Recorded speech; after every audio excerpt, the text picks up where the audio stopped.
Hi everyone, welcome to study IAS. My name is Aditi और आज मैं आपके लिए फिर से लेकर आ गई हूँ एनसीईआरटी हिस्ट्री क्लास 6 की समरी। तो हम लोग अपनी बुक आप पास्ट को कर रहे हैं डिस्कस, जिसका हम फर्स्ट पार्ट जो कि एंशिएंट हिस्ट्री से डील करता है उसे हम कवर कर रहे हैं। तो ऑलरेडी हम लोग फर्स्ट, सेकंड और थर्ड चैप्टर को कर चुके हैं complete and today we will gonna discuss the fourth chapter which talks about the books and the burials. Okay, तो चलिए हम लोग स्टार्ट करते हैं अपने चैप्टर को। गाइज, अगर आप लोग लेना चाहते हैं अनअकैडमी का प्लस सब्सक्रिप्शन, तो एक सब्सक्रिप्शन लेने से मिलेंगे आपको अनलिमिटेड बेनिफिट्स, तो जरूर लीजिए। और अगर आप लोग सब्सक्रिप्शन लेना चाहते हो तो इस कोड को जरूर यूज करें। इस कोड को यूज करना ना भूलें। अगर आप लोग ये कोड यूज करते हैं तो आपको मिलेगा 10% एक्स्ट्रा डिस्काउंट, और डिस्काउंट हर किसी को चाहिए होता है, तो इसी वजह से कोड का यूज जरूर करिए। वन मोर थिंग, आप लोगों के लिए आ रही है T20 daily current affairs test series, जो कि बिल्कुल फ्री है और ये आपको रोज 7:30 बजे मिलेगी। और इसमें 20 क्वेश्चन पूछे जाएंगे। 20 मिनट की सीरीज है, ये 40 मार्क्स की है और टेस्ट एनालिसिस भी बराबर मिलेगा। तो गाइज, अगर आप लोगों को अनअकैडमी प्लस सब्सक्रिप्शन लेने में कोई भी प्रॉब्लम है या कोई भी इश्यू आ रहा है, कोई भी क्वेरी है उससे रिलेटेड आपके दिमाग में, तो आप लोग कॉल कर सकते हो इस नंबर पे। ठीक है, अगर आप लोग इस नंबर पे कॉल करोगे तो आपकी पूरी मदद की जाएगी। सब्सक्रिप्शन से रिलेटेड, आपकी स्ट्रैटेजी से रिलेटेड, आप लोग कितना पढ़ चुके, क्या चीज आपको कोई परेशान कर रही है, कौन सा सब्जेक्ट आप क्लियर नहीं कर पा रहे हो, हर चीज से जो भी आपको क्वेरी है, आपकी स्ट्रैटेजी, कुछ भी, आप लोगों को सब कुछ सारे सोल्यूशन मिल जाएंगे इस नंबर पे कॉल करने पे।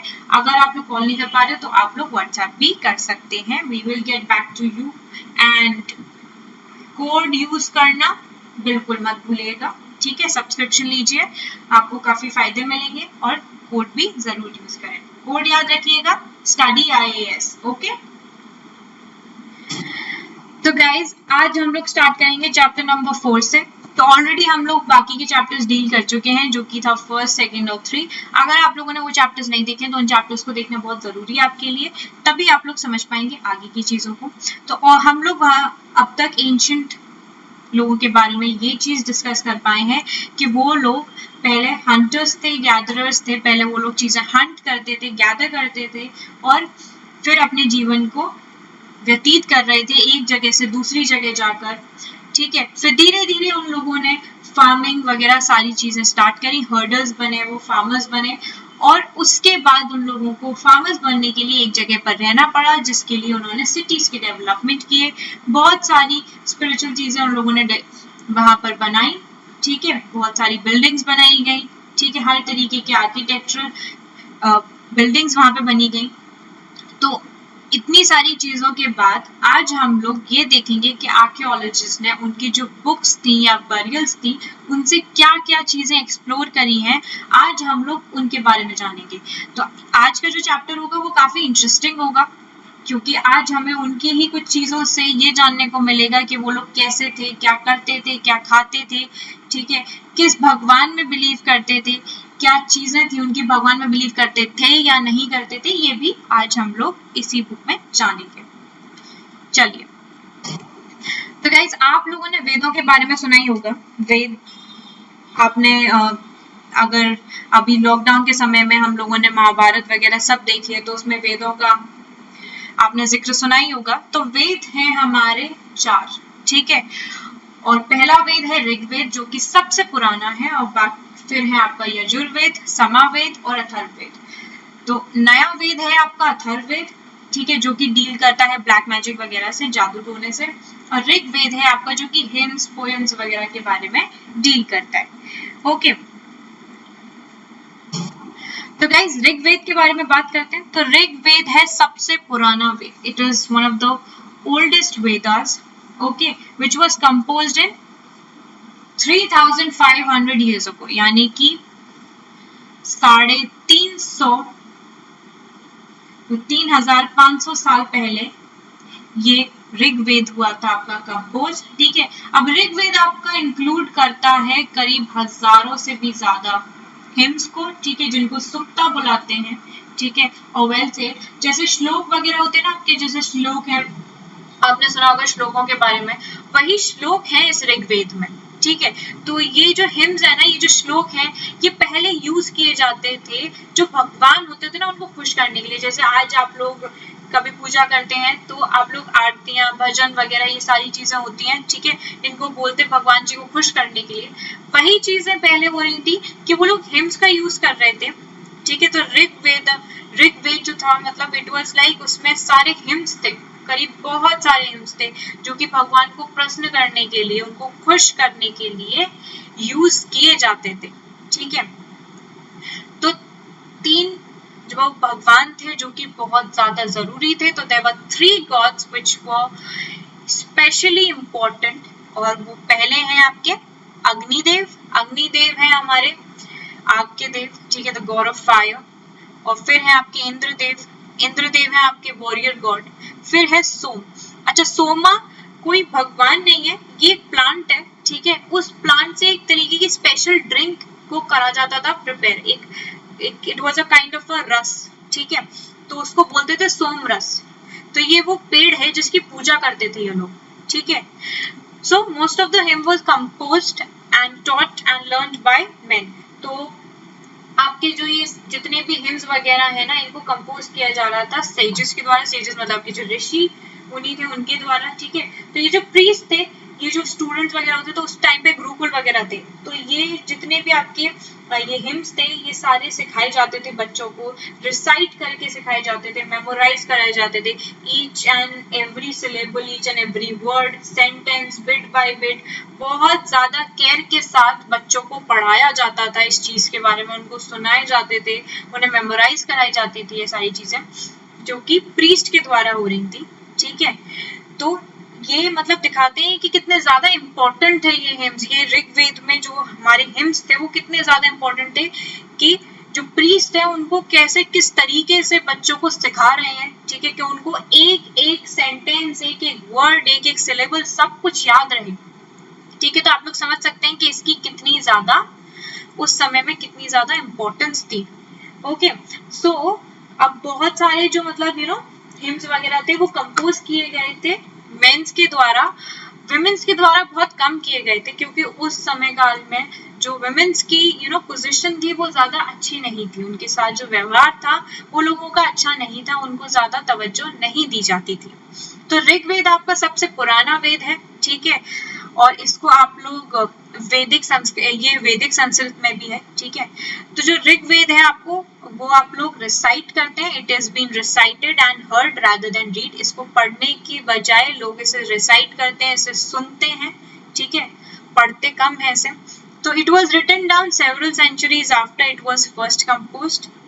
अब इसको लिखा बाद में गया था, ठीक है, काफी सेंचुरीज के बाद इसको लिखा गया था, पहले इसे कंपोज किया गया था, and printed less than 200 years ago. इसको जो प्रिंट किया गया वो करीब 200 साल से भी कम में प्रिंट किया गया है, ओके। तो ये है आपके ऋग्वेद के बारे में। अब थोड़ा और चीज जानते हैं कि जो ऋग्वेद है उसको लिखा गया है संस्कृत में, ठीक है। अब ये संस्कृत वो संस्कृत नहीं है गाइस जो कि हम लोग स्कूल में पढ़ते आ रहे हैं, हम लोगों ने स्कूल में आप लोगों ने पढ़ी होगी ना संस्कृत, ये वो संस्कृत नहीं है, ये है आपकी अलग तरीके की संस्कृत। अब जैसे कि हम लोग जानते हैं कि जो संस्कृत है वो एक पार्ट है, पार्ट ऑफ अ फैमिली, वो पार्ट है आपकी फैमिली ऑफ लैंग्वेजेस की, ठीक है, जिसे बोला जाता है इंडो यूरोपियन, ठीक है। तो संस्कृत एक पार्ट है फैमिली ऑफ लैंग्वेजेस का जिसे बोला जाता है इंडो यूरोपियन, और बहुत सारी इंडियन लैंग्वेजेस हैं जैसे कि आपकी असमीज हो गई, गुजराती हो गई, हिंदी हो गई, कश्मीरी है, सिंधी है, ठीक है, एंशियंट लैंग्वेजेस हैं, पर्शियन है, एंड मेनी यूरोपियन लैंग्वेज भी है, ठीक है, जैसे कि इंग्लिश है आपकी, फ्रेंच है, English, French, German, Greek, Italian, Spanish, ये सब क्या है, ये सारी आपकी यूरोपियन लैंग्वेजेस हैं, ठीक है, जो कि इस फैमिली से, इंडो यूरोपियन फैमिली से करती है बिलोंग, वही उसी का पार्ट है हमारी संस्कृत। अच्छा, अब फैमिली ऑफ लैंग्वेजेस क्यों बोलते हैं, क्योंकि क्या है ना, इनके जो कुछ वर्ड्स हैं वो कॉमन है। जैसे मान लीजिए संस्कृत में वर्ड है मात्र, संस्कृत में वर्ड है मात्र, ठीक है, मात्र का मतलब होता है, हम हिंदी में बोलेंगे, हमारे हिंदी में हम मतलब बताएं तो बोलेंगे माँ, ठीक है। और अगर इसको जो बाहर के आपके लोग बोलेंगे वो बोलेंगे इंग्लिश में मदर, ठीक है, यही तो होगा। संस्कृत वाले बोलेंगे मात्र, हम लोग बोलेंगे माँ, और English people will say mother. So एक ही मीनिंग है इनका, कॉमन है ये वर्ड, तो इसी वजह से ये क्या करते हैं, ये उसी फैमिली का पार्ट है, जो फैमिली ऑफ लैंग्वेजेस है उसका पार्ट है। अब ये तीनों जो लैंग्वेजेस हैं आपकी, संस्कृत है, हिंदी है और इंग्लिश है, ये क्या है, फैमिली ऑफ लैंग्वेजेस का पार्ट है, ठीक है। क्या है ये, फैमिली ऑफ लैंग्वेजेस का पार्ट है, ठीक है। जिसके जिन जिन लैंग्वेज के जो वर्ड्स हैं वो कॉमन होते हैं, उन्हें हम क्या बोलते हैं, फैमिली ऑफ लैंग्वेजेस, ठीक है। जैसे कि आपकी हमारी और जो लैंग्वेजेस हैं which are used in the subcontinent which belong to different families, ठीक है, जो बाकी सब कॉन्टिनेंट में जो लैंग्वेजेस यूज होती हैं वो कुछ अलग फैमिली से बिलोंग करती हैं। जैसे आपकी हो गई नॉर्थ ईस्ट में जो लैंग्वेजेस यूज होती हैं उनको बोलते हैं तिब्बतो बर्मन फैमिली से बिलोंग करती है, जैसे आपकी तमिल हो गई, तेलुगु हो गई, कन्नड़ा हो गई, मलयालम हो गई, ये बिलोंग करती है द्रविडियन लैंग्वेजेस से, ठीक है। और बाकी की लैंग्वेजेस जो कि झारखंड में बोली जाती हैं, ठीक है, पार्ट्स ऑफ सेंट्रल इंडिया में बोली जाती हैं, वो बिलोंग करती हैं ऑस्ट्रो एशियाटिक फैमिली से, ठीक है। तो सबकी फैमिली अलग है, ठीक है, और जो जो लैंग्वेजेस कॉमन में होती हैं वो एक फैमिली का हिस्सा बन जाती हैं, ठीक है। चलिए आगे बढ़ते हैं। अब बात करेंगे कि हिस्टोरियंस थे जो, वो ऋग्वेद को कैसे पढ़ते थे। हम लोगों का जो पढ़ने का तरीका होगा वो अलग होगा, ठीक है। अब पहले के लोग इसको कैसे पढ़ते थे ये जानते हैं। तो जो हिस्टोरियंस थे, आर्कियोलॉजिस्ट ने ऐसा देखा कि जो हिस्टोरियंस थे दे यूज्ड टू लाइक, वो लोग डायलॉग्स के वे में, in the form of dialogues, वो ऋग्वेद को रिसाइट करते थे, जैसे कि some of the hymns in the Rig Veda, they are in that form of dialogues, and this part of one such hymn, a dialogue between a sage named Vishwamitra and two rivers. अब जो आपके ऋषि विश्वामित्र थे, विश्वामित्र का नाम तो सुना होगा सबने, ठीक है। तो ऋषि विश्वामित्र और दो नदियां व्यास और सतलज के बीच में एक कॉन्वर्सेशन है, ठीक है। कॉन्वर्सेशन कह सकते हैं या फिर एक वर्शिप है, एक प्रेयर है जो कि विश्वामित्र जी कर रहे हैं उन दो रिवर्स से, ठीक है। तो वो हो गई डायलॉग फॉर्म में कि पहले विश्वामित्र जी उनसे उनसे गुहार करते हैं कि आप लोग मतलब आप उनकी तारीफ करते हैं, ठीक है। फिर वो रिवर्स उनको रिप्लाई बैक करती है, रिस्पॉन्ड करती है उनकी बात से, बोलती है कि मतलब आपको हम लोगों से क्या चाहिए, हम, ठीक है। तो उस चीज पे विश्वामित्र जी बोलते हैं कि आप लोग अपना जो बहाव है उसको थोड़ा कम कर दीजिए ताकि मैं आराम से वहां से निकल जाऊं, ठीक है। तो ये जो एक इनके बीच में एक कॉन्वर्सेशन थी, ये जो कॉन्वर्सेशन थी विश्वामित्र जी के बीच में और रिवर्स के बीच में, तो वो एक डायलॉग फॉर्म है, ठीक है। ऐसे जो पुराने जो हिस्टोरियन लोग थे वो इस तरीके से ऋग्वेद को पढ़ते थे, इस तरीके से उसका यूज करते थे, ठीक है। अब वो वर्शिप करने के लिए, क्योंकि हमारे यहाँ नदियों को देवी माना जाता है, ठीक है, जैसे आपकी गंगा हो गई, ठीक है, ब्रह्मपुत्र, इन सबको क्या, इनको देवी के रूप में हम लोग मानते हैं। तो वही चीज विश्वामित्र जी कर रहे थे, ठीक है। ऋषि विश्वामित्र दोनों नदियों से वर्शिप कर रहे थे, उन लोगों से आग्रह कर रहे थे कि वो उनको वहां से निकल जाने दें, ठीक है। अब बात करते हैं कैटल, हॉर्सेस और कैरियर्स के बारे में। तो बहुत सारी ऐसी प्रेयर्स थी आपके ऋग्वेद में जो कि कैटल के लिए, चिल्ड्रन स्पेशली लड़कों के लिए, ठीक है, और हॉर्सेस के लिए करी जाती थी, ठीक है, जो कि बहुत जरूरी थी। तो क्या होता था, बहुत सारी ऐसी प्रेयर्स हैं, ठीक है। तो हॉर्सेस जैसे कि आपके यॉक्ड हो गए या कैरियर्स हो गए, तो इनको क्या होता था, इनको आपको बैटल्स में लेके जाना पड़ता था राजाओं को, तो वो लोग उनको बैटल्स में लेकर जाते थे। अब बैटल्स में क्या होता है कि वहां पे तो लड़ाई होती है, अब वहां पे कहीं मतलब घोड़ों को कोई परेशानी ना हो जाए या वो लोग हार ना जाए, इस वजह से उनके लिए वो लोग करते थे पूजा, ठीक है, उसके लिए वर्शिप करते थे वो लोग, ठीक है। बैटल्स वो ऑल्सो फॉट फॉर लैंड। अब पहले जो लड़ाइयां होती थी वो लड़ाइयां होती थी आपकी जमीन के लिए, पानी के लिए, और या फिर कैप्चर करने के लिए लोगों को या कैटल को, ठीक है। अब पहले कोई आर्मी वगैरह तो होती नहीं थी, असेंबलीज होती थी जिसमें लोग मिलते थे, डिस्कस करते थे, ठीक है, जैसे लड़ाई के कुछ मुद्दे हैं, कुछ मतलब आपकी जो वॉर है उसके कुछ मुद्दे हैं, उनको डिस्कस करते थे, कुछ शांति के प्रस्ताव वगैरह जो भी चीजें होती थी उनसे डील करते थे। तो ये सारी चीजें कहाँ डिस्कस करते थे लोग? असेंबलीज में डिस्कस करते थे। वैसे दे वर हैविंग नो आर्मी, जैसे हमारे आर्मी है, अगर कुछ भी हो जाता है हमारे बॉर्डर एरिया पे तो हमारे लिए वी हैव अ आर्मी, ठीक है। वैसे ही इन लोगों के पास कोई आर्मी नहीं थी, बट ये लोग अपनी जो चीजें थे वो डिस्कस करते थे, कहाँ पे? असेंबलीज में करते थे। और इनके यहाँ जो ज्यादातर आदमी थे, मोस्ट ऑफ द मेन, वही सिर्फ पार्ट लेते थे वॉर्स में, ठीक है, और उनको एज लीडर्स भी चूज किया जाता था। अब ये जो वेल्थ भी होती थी ना जो कि कैप्चर करी जाती थी इन सारी लड़ाइयों से, वो लीडर्स में, जो लीडर्स थे, ठीक है, उनके पास रख दी जाती थी। अब वो लीडर्स क्या करते थे, वो कुछ दे देते प्रीस्ट को, और जो बाकी बची होती थी उनको लोगों में डिस्ट्रीब्यूट कर देते थे, ठीक है। तो ये कहानी थी इनकी कि ये लोग क्यों बैटल्स के लिए हॉर्सेस वगैरह की पूजा करवाते थे, क्यों उनके लिए इतनी सारी प्रेयर्स वगैरह है ऋग्वेदा में, ठीक है, कैटल के लिए, आपके हॉर्सेस के लिए। तो ये चीज हो गई आपकी क्लियर यहाँ पे। अब आगे बढ़ते हैं। तो बेसिकली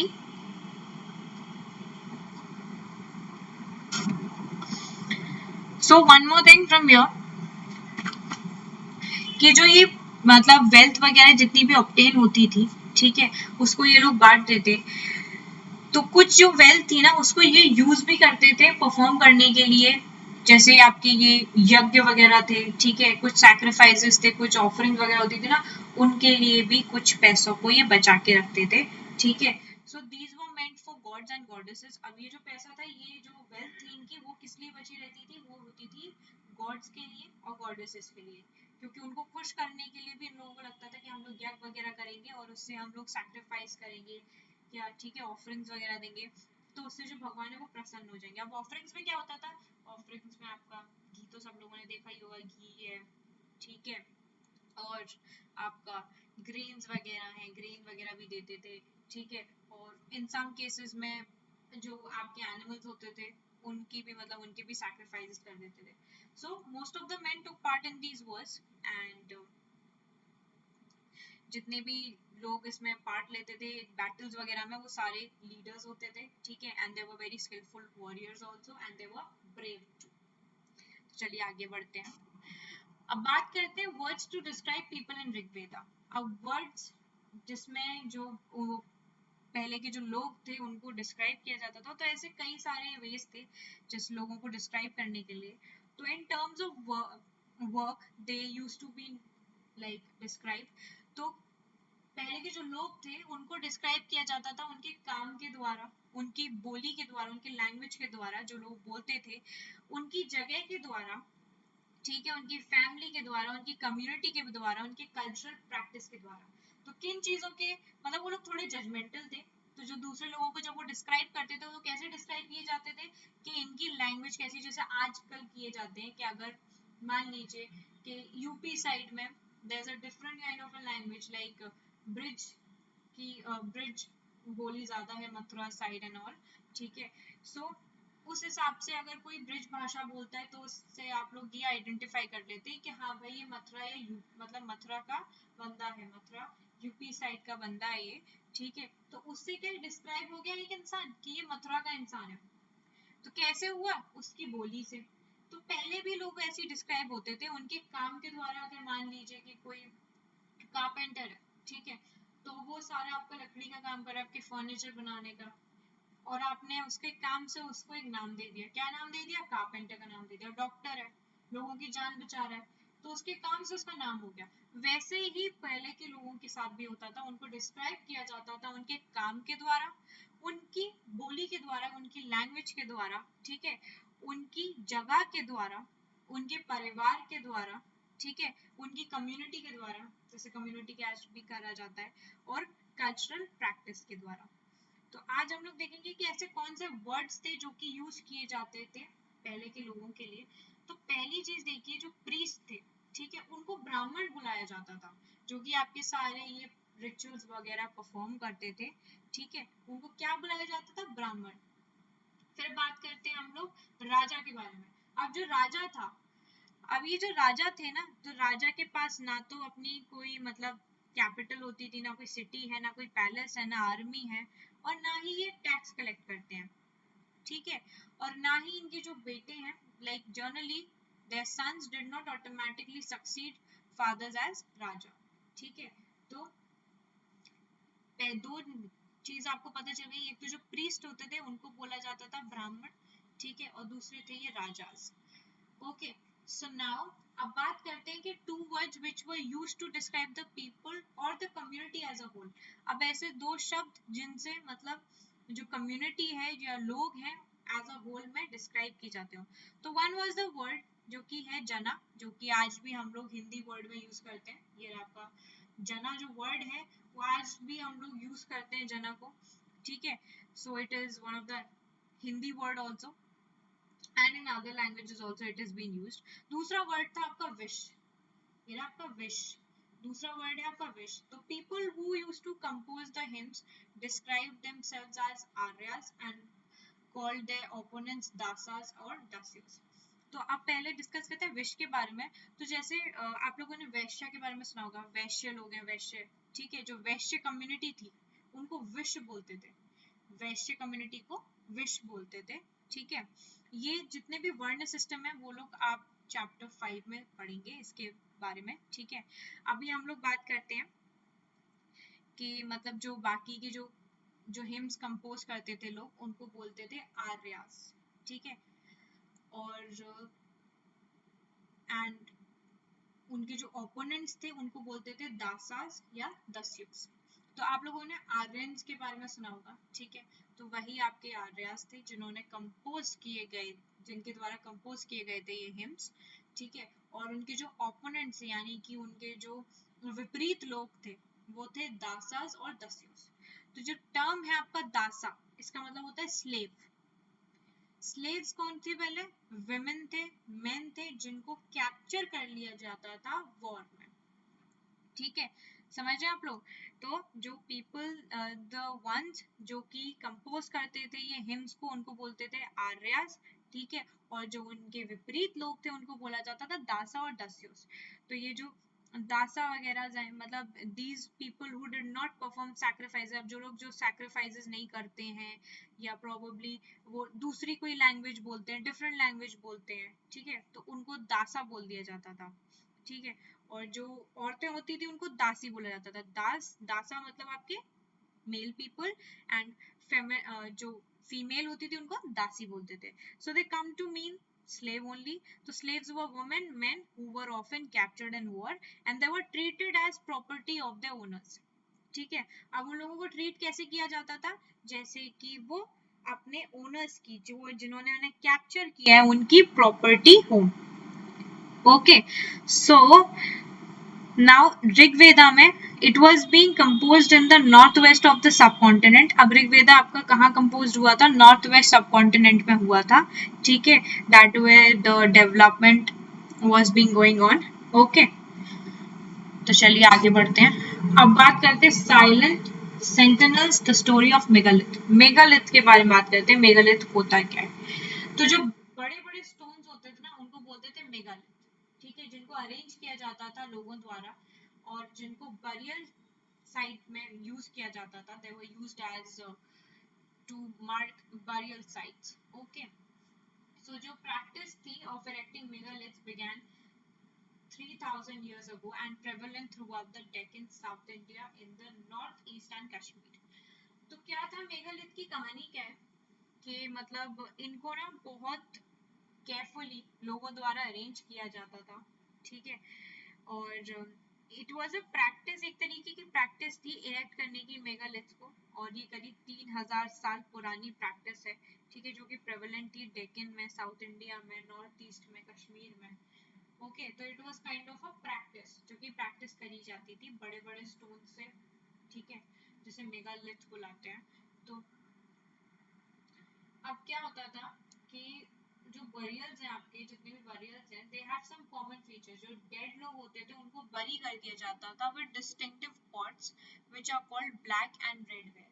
अब पता है इन लोगों को क्या लगता था कि ये जो बरियल्स वगैरह है ना, अब मेगालिथ का स्ट्रक्चर मैं आपको एक बार बता देती हूँ। तो मेगालिथ का स्ट्रक्चर आपका कुछ ऐसा होता है कि ये जो बड़े बड़े स्टोन्स है ना, इन बड़े बड़े स्टोन से ऐसे एक गड्ढा करा है बीच में, ठीक है, उससे बड़े बड़े स्टोन से ऐसे कर दिया उसको कवर, ठीक है, तो ये आपका मेगालिथ हो जाता है।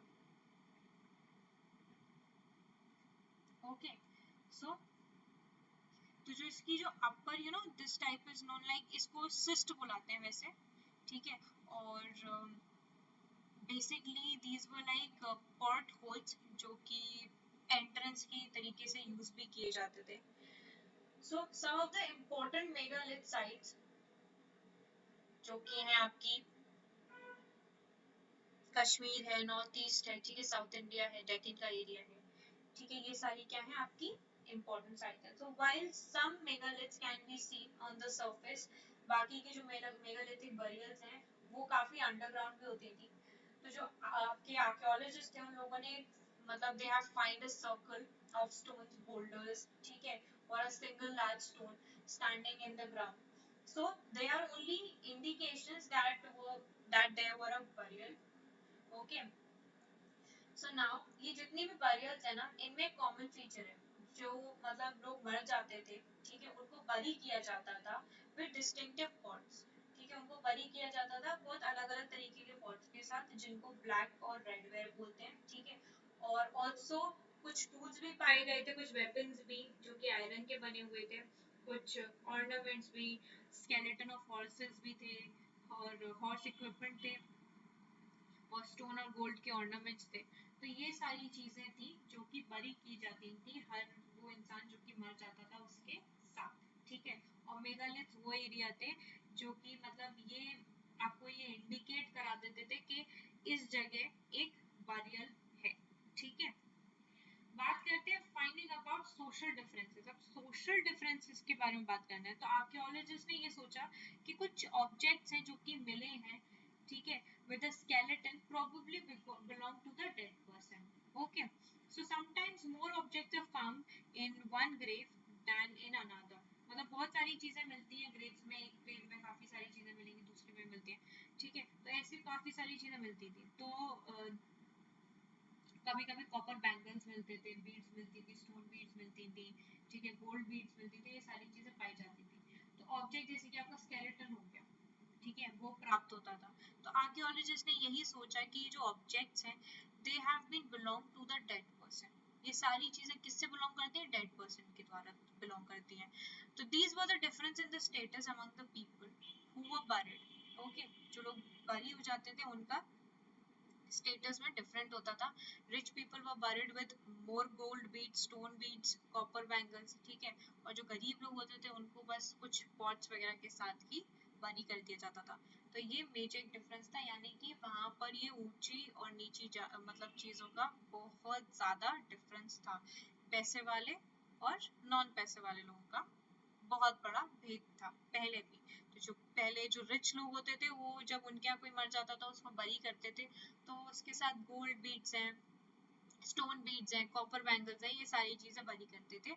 और जब किसी गरीब का कोई, किसी पुअर इंसान का कोई मरता था तो उसके साथ कुछ पॉट्स वगैरह ही रख दिए जाते थे।